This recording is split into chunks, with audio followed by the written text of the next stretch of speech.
gentlemen. I'm Komuto from Botswana.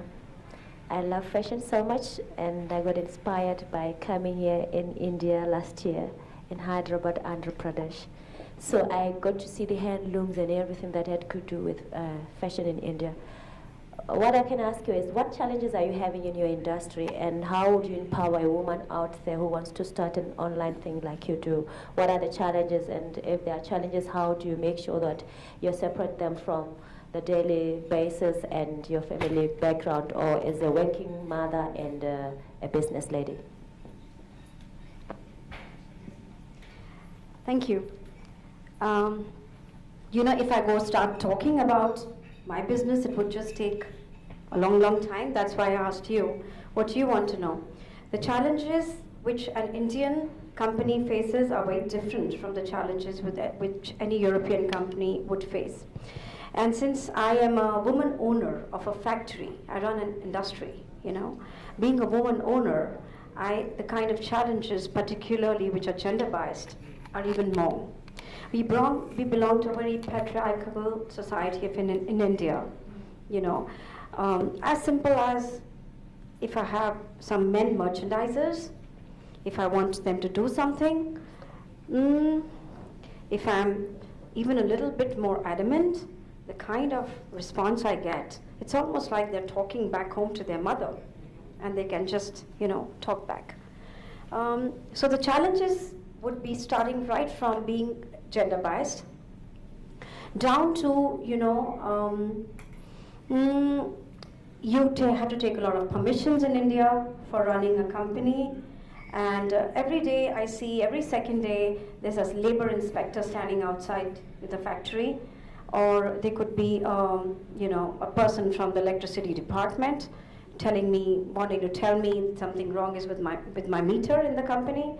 And I have a CSR person there who will go talk to them, and then they all want, maybe some money or something, and then he wants to come back to me and saying, am I willing to pay that? And then the good side, not the flip side. When they come and tell me that, I go out and I invite him to to our conference room, and I explain to him that, look, as it is, there are very few woman-owned companies, and because I'm running it, and we pitch ourselves as 80% woman-oriented company. I said, look, we have all these women here, and I don't want to pay you anything. I'm willing to make changes.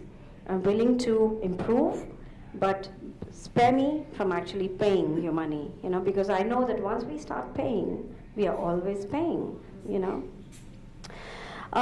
Besides that, like I just told you about the staff, the men staff, they don't take a woman, owner very easily. They have a lot of, how can she own the company? So to counteract that, I've made them my partners in progress. I have had staff, and I'm very fortunate that they've been with me right from the inception, from 2006. At least 2 of them are still there. And I gradually made them partners in progress. I give them a salary, and I give them a percentage of what the company turnover is. So it works well with that. Besides that, the other challenges are, it's almost like women go for small details. So I sometimes get into so many details that it exhausts me.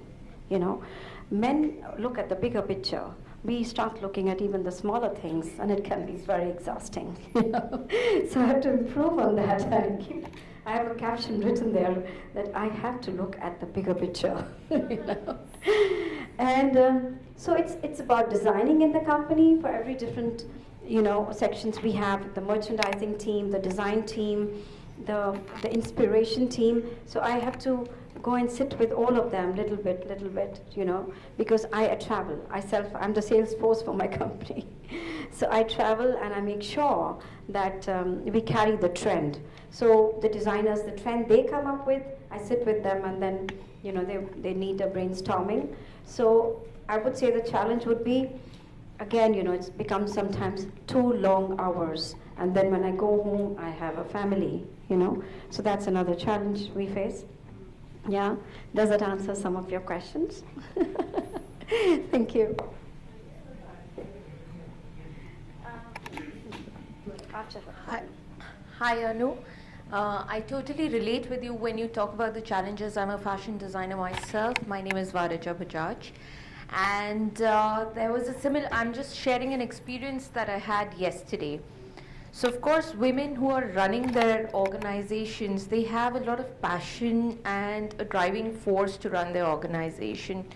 Now, we have certain women working with us. So there's this designer who's working with me. I'm sharing an experience which just happened yesterday.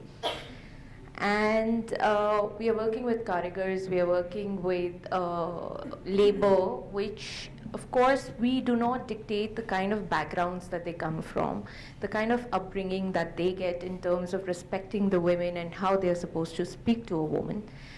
So there is this girl who's been working with me for a year. Yesterday was one such incident wherein I was not at work. She had an argument with one of the embroiders, wherein the embroider turned around and he did take the scissor, and they had a major argument, and he said that if you argue with me anymore, I'm going to shove that down in your stomach. Okay? And I got to know once I reached the factory. The reason why I'm asking you this is, if your opinion, how would you handle something like that? So once I reached the factory, this girl was crying.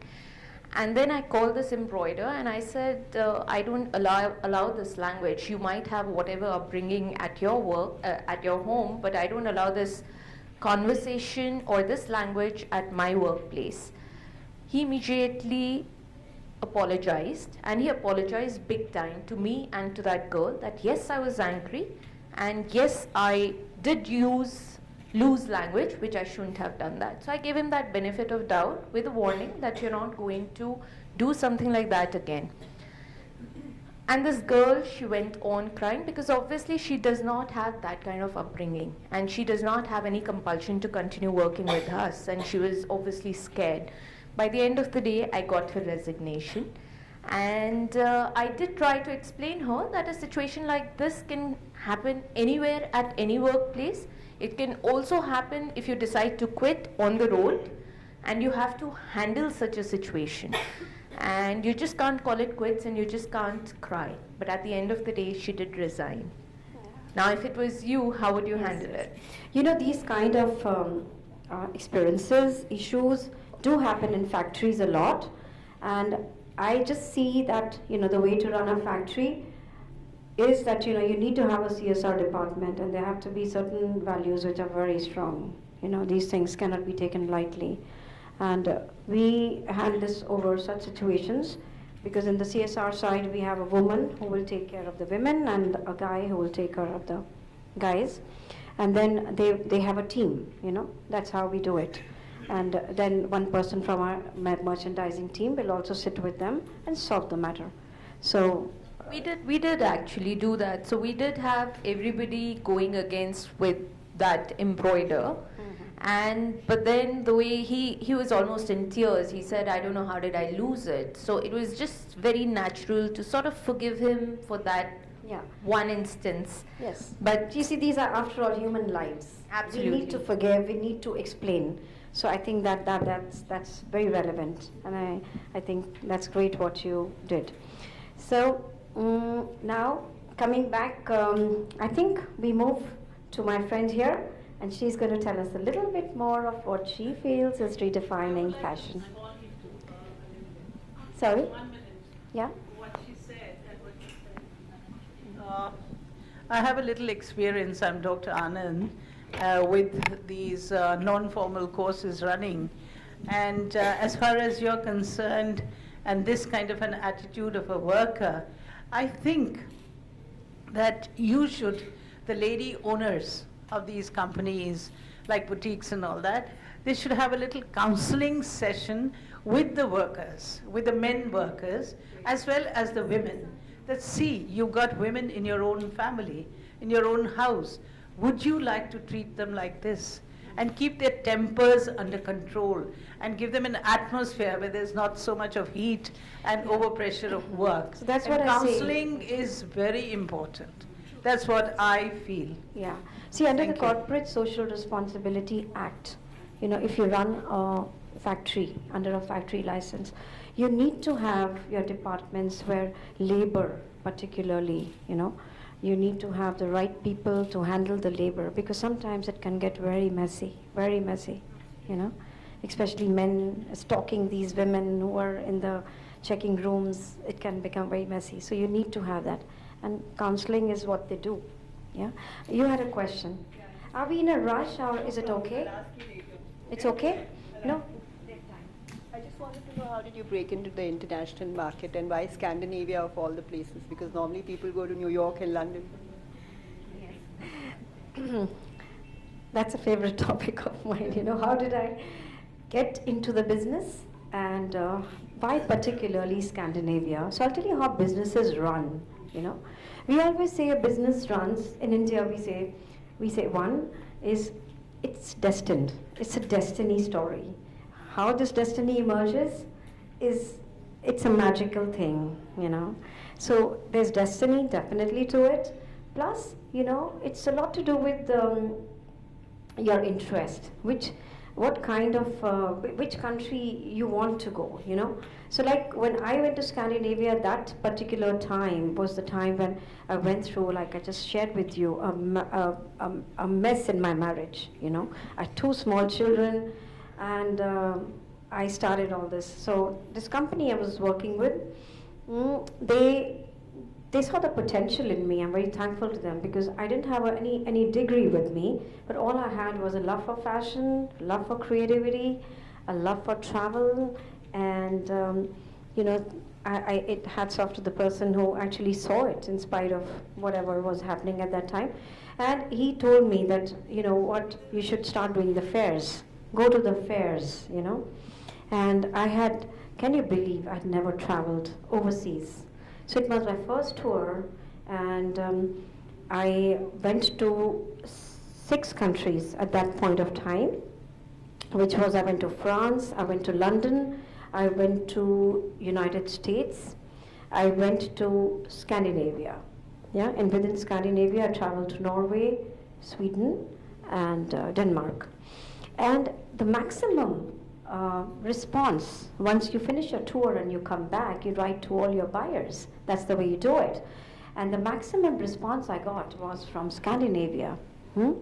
They all wanted me to show more inspiration.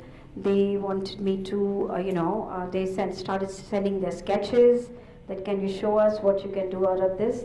And I just used my common sense, which was like, whenever I would start anything, I would always say, do you have a target in mind? Because India is it's such a big country, and we have so many different weaves, and we have every state doing their own things. So if they suppose they want to do an embroidery and they show me a scarf or a garment with some jacquard pattern, now it can be made right from 200 rupees down to 2,000 rupees. So we don't know what exactly was in their mind. So I used my common sense and I said, can you give me a target price for this? So they would come up with a target, and I used to try and show them things within the target. And that's how we started building a marriage with those companies. And some of those companies, like if you have heard, if anybody knows, it's like the Warner Group, which is in Scandinavia. It's a big group, and they have brands like Cubus, Big Bock, Carlings. So I work with those brands. Then I work with DK companies in Denmark. If any